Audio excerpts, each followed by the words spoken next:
শিব চতুর্দশী আগামীকাল প্রায় সকাল থেকে শুরু হবে, আর আজকে তার শুভ উদ্বোধনী অনুষ্ঠান। আমি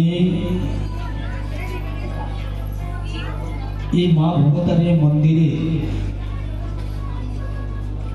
যিনি প্রতিষ্ঠাতা, যার উদ্যোগ এবং দূরদর্শিতা আজকে এখানে জাগ্রত বা ভব্য মন্দির প্রতিষ্ঠিত হয়েছে এবং সারা রাজ্যে তার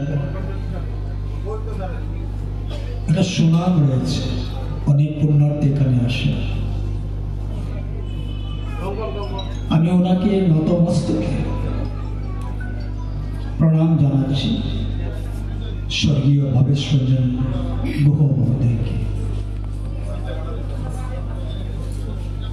ওনার কল্যাণেই আজকে গুহ মহাশয়কে, ওনার পরিবারকে আমি শ্রদ্ধা জানাচ্ছি।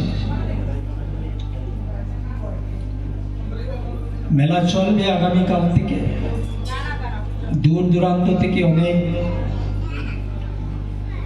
পুণ্যার্থী এখানে আসবেন, মায়েরা এখানে আসবেন। এই সাব ডিভিশনের মধ্যে এটাই একমাত্র ধর্মীয় অনুষ্ঠান বা ধর্মীয় মেলা হয়। আর এই মেলা অনেক পুণ্যার্থী এখানে আসে, গোটা রাজ্যের বিভিন্ন অঞ্চল থেকে এখানে আসেন। অনেক দোকান এখানে বসে, মেলা হয় মানে তো দোকান বসবে। তো সব মিলিয়ে এই মা ভবতারিণী মন্দিরের যে শিব চতুর্দশী উপলক্ষে যে মেলা এখানে অনুষ্ঠিত হয়, এতে নিশ্চিতভাবে এই কুমারঘাট শহর তথা শহরাঞ্চলে আমাদের বিভিন্নভাবে উপকারে আসে এবং আমরা উপকৃত হই। আমাদের অনেকের সঙ্গেই সাক্ষাৎ হয়, আমরা মিলি। আজকে আমরা এই উদ্বোধনী অনুষ্ঠানে অনেকেই উপস্থিত রয়েছে। যদি মেলা না হতো তাহলে হয়তো আমরা সবাই একই সঙ্গে এক জায়গায় হয়তো আজকে আমাদের আসা হতো না। 4 দিনে সহস্রাধিক লোকের সমাগম এখানে হয়, একে অন্যের সঙ্গে একটা নতুন আত্মীয়তা তৈরি হয়, মিলন হয়। মেলা মানে এখানে একটা মেল হয়ে যায়, আর মেল থেকেই মানে মিলন হয়। এই যে এই মেলায় আমাদেরকে একটা বাড়তি আমাদের মধ্যে সম্প্রীতির বাতাবরণ নিয়ে আসে। তো নিশ্চিতভাবে আমরা বলতে পারি যে শ্রী শ্রী মা ভবতারিণী মন্দিরের এই মেলা, যদিও সেটা আমাদের আস্থা, শ্রদ্ধা, ভক্তির একটা স্থল রয়েছে, মায়ের কাছে আমরা ব্যক্তির স্বার্থে, সমাজের স্বার্থে, বিশ্ব কল্যাণে আমরা প্রার্থনা করি, আশীর্বাদ চাই। পাশাপাশি কিন্তু আমাদের নিজেদের মধ্যে একটা অত্র অঞ্চলের মানুষের মধ্যে একটা সম্প্রীতি আমাদের মধ্যে বাড়ে। যথারীতি আমরা কমিটি করেছি, তো পরিচালনা কমিটি যারা আছেন সবাইকেও আমার আন্তরিক অভিনন্দন জানাচ্ছি। একটা কথা বলতে হয়, এবার আপনারা লক্ষ্য করছেন যে আমাদের যে স্টেজ যেখানে কালচারাল অনুষ্ঠান হয়, সেটা আমাদের দীপু মহাশয়ের যথেষ্ট অবদান অনুস্বীকার্য। এবং এই কৃষ্ণ গোপাল রায় মহোদয় উনি নিজে এসে আমাকে পরামর্শ দিয়েছেন কিভাবে স্টেজ করলে ভালো হবে, কিভাবে আপনাদের অনুষ্ঠান এবং মূল যে মেলা হবে সেটা কীভাবে হয়। কাজেই আমি দীপ মহোদয়ের প্রতি কৃতজ্ঞতা জ্ঞাপন করছি। পাশাপাশি বিভিন্ন অফিস থেকে পুলিশ স্টেশন এবং ফায়ার ব্রিগেড ব্লক বিভিন্ন অফিসের যে আমরা যে পেয়েছি যা অনুদান পেয়েছি সবার প্রতি আমার কৃতজ্ঞতা জ্ঞাপন করছি। আজকে এই অনুষ্ঠান যে চলছে সেটা আমাদের 1 তারিখ পর্যন্ত চলবে। আজকে যারা উপস্থিত আছেন এবং যারা আসবেন সবাইকে আমার আন্তরিক প্রীতীয় শুভেচ্ছা, সবাইকে স্বাগত জানিয়ে আজকে আমার স্বাগত ভাষণ এখানে সমাপ্ত করছি।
জয় জয়